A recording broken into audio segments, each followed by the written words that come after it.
ਮੇਰੇ ਫਾਦਰ ਸਾਹਿਬ ਨੂੰ heart attack ਦੀ problem ਆਈ, ਅਸੀਂ ਇੱਥੇ ਲਿਆ ਕੇ ਦਾਖਲ ਕਰਾਇਆ ਵਾ ਤੇ કોઈ કાર્ડ નહીં ਕਹਿੰਦੇ નહીં ਚੱਲਣਾ।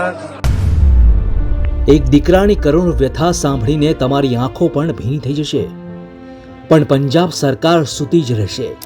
ਐਮਐਲਏ ਦੇ ਸਾਹਿਬ ਤੇ ਹਸਪੀਟਲ ਵੀ ਅਸੀਂ ਗਏ ਹਾਂ, ਉਹ ਕਹਿੰਦੇ ਇੱਥੇ ਵੀ ਨਹੀਂ ਚੱਲਣਾ ਤੇ ਇਹਦੀ ਐਡਵਰਟਾਈਜ਼ਮੈਂਟ ਤੇ ਕਰੋੜਾਂ ਰੁਪਈਆ ਲਾਤਾ ਵਾ, ਉਹ ਕੋਈ ਇਹਦਾ ਫਾਇਦਾ ਨਹੀਂ, 1 ਰੁਪਏ ਦਾ ਵੀ ਫਾਇਦਾ ਨਹੀਂ ਹੈ, ਇਹਦੇ ਚੱਲਿਆ ਨਹੀਂ ਹੈ।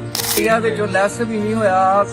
ਆ ਜਿਹੜਾ ਪੈਸੇ ਅਸੀਂ ਦਿੱਤੇ ਆ ਹਸਪੀਟਲ ਉਹਦਾ ਟੋਟਲ ਸਾਰਾ ਬਿੱਲ